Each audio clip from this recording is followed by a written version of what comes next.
Nang dahil sa'yo, umalis na. So ano? Anong gagawin natin dito, ha? Sa tingin mo, may kakain pa dito? Nakita mo na, nagtatawanan na tayo ng mga customer? Palibasa kasi bobo ka eh. Sorry po, sir. Babalik ko na lang. Sorry. Ano ibabalik? Kaltas yan sa sahod mo. Naintindihan mo? Nang dahil sa'yo, malulugi yung restaurant. Malis ka na! Tatanga-tanga eh.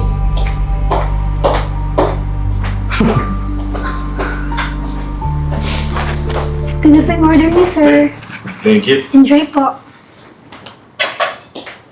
Ito ang tarik na. Ang tarik na kadero.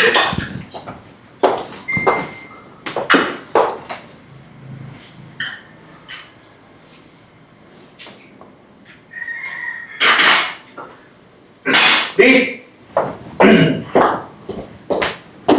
What? Ba't sobrang alat naman ito? Po. Igbabalik ko na lang po. Ano na restaurant do? Magbabayad kami ng maayos sa hainan mo ako ng ganitong pagkain? Kami lang po kasi yung nag-aatid po eh. Eh dapat maayos kayo, Matt, sir. Magbabayad kami ng maayos, oh! Excuse po sir, ano pong problema? Eh yan! Yung hinain nyo, oh! Sobrang alat! Ano ba? Gusto nyo ba magkasakit pa ako sa bato? Hindi po sir. Ano to, Leia? Hindi mo ginagawa yung trabaho mo na maayos? Ha? Eh nakita ko kasi pinatong mo lang doon. Nakalimutan ko lang po kasi yung utensils, kaya Ano nakalimutan? Trabaho mo yan! Di pwede to. Kailangan, kaltas yan sa sahod mo. Ewan ko sa inyo! Sir, Di ako papayag yan! Re-reklamo ko kayo! Kasakit pa ako dito! kita mo na yung ginawa mo? Imbis na may customer tayo, nang dahil sa'yo, umalis na. So ano? Anong gagawin natin dito, ha? Sa tingin mo, may kakain pa dito? Nakita mo na, nagtatawanan na tayo ng mga customer? Palibasa kasi bobo ka eh. sorry po, sir. Babalik ko na lang. Sorry. Ano ibabalik? Kaltas yan sa sahod mo. Naintindihan mo? Nang dahil sa'yo, malulugi yung restaurant. Malis ka na! Tatanga-tanga eh.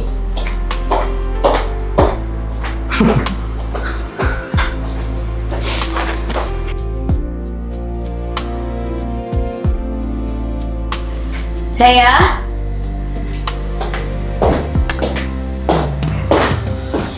Bakit? May tumawag kasi kanina. Kailangan mo daw mag-report sa office. Rena? Oo. Dahil na naman ba ito dun sa nangyari? Anong nangyari? Dun sa pagkain na sinerve ko kanina, nagalit si Sir.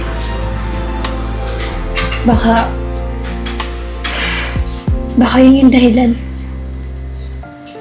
Nabala, sige. Pupunta na ako. Iwan naman na kita. Sige, mag-ingat ka ha.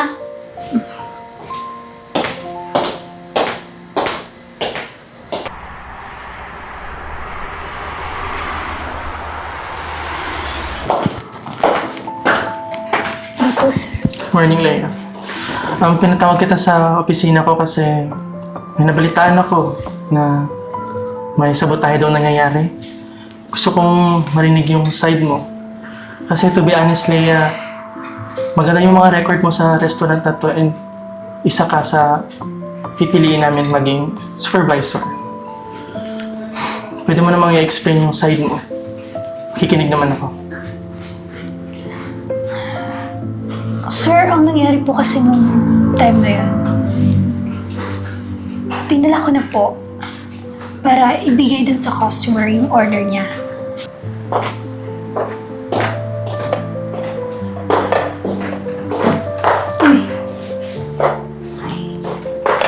pala ito ng utensils.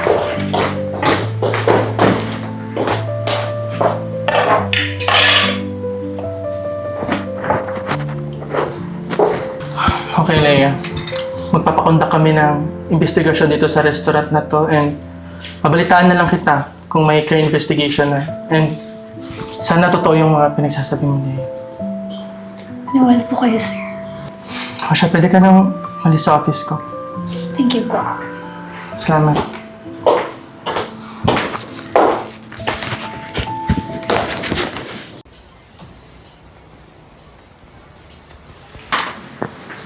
Good morning, Leia.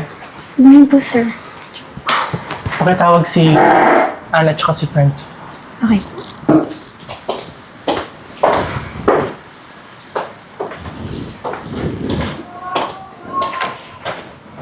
Good morning po, sir. Morning, sir. Buti na lang, napadalaw kayo. Good morning sa inyong lahat. Sabihin sana ako sa inyo. Bilingid sa inyong kalaman ang nangyari kahapon dito Ako, sa sir. restaurant. Alam ko na yung tungkol dyan. Ito kasi si Lea eh. Tatanga-tanga sa trabaho. Ayun. At iba naman ako. Nasira sa harap ng customer. Tsaka sir, lalo na kayo. Kayo yung manager dito. Dapat responsibilidad nyo kung anong nangyayari sa restaurant. Nagpa-imbestiga kami kahapon dito sa restaurant. And Naku nakita sir, ang galing niya na tong si Lea. Wala naman tong silbi. Tsaka itong si Answer. Wala na ibang ginawa kundi mag-makeup. Wala namang nangyari. Tsaka tingnan mo. Parang nagtatrabaho sa... Yung nag-iihaw. Yung sunog na tuloy. Tsaka sir, kung maghahanap kayo ng waitress, dapat yung mga gaganda. Dito na dito, parang... Paano sila mag-entertain sa mga customer kung ganito ang itsura? Teka lang, Francis, patapusin mo muna ako. Nagpa-imbestiga kami dito sa restaurant and nalaman namin at nakita na ikaw yung pumasok at nagsabotahe sa mga waitress natin.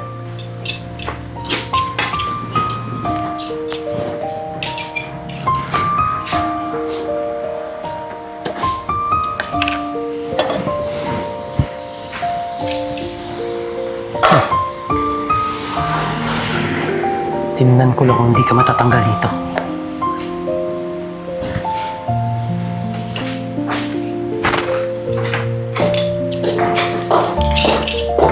Huwag mo na i-deny, Francis. Kitang-kita sa CCTV kanina na ikaw yung nagsabotahe sa inihain ni Lea sa customer. Sir, pagpasensya niyo na. Nagawa ko kasi yun dahil narinig ko na i-promote niyo si Lea. Kaya bala ko sanang, alam niyo na, sa sobrang ingit ko, kung ano nang pinagagawa ko. Sir naman, bakit ba naman kasi sila yung pinopromote niyo? Matagal na ako dito. Hindi namin tinotolerate yung ganyang ugali.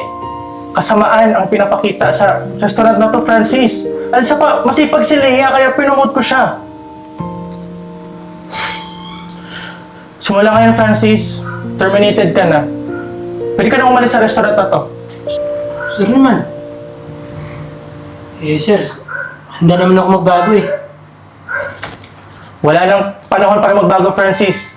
Umalis ka na sa restaurant na to. Sige po, sir.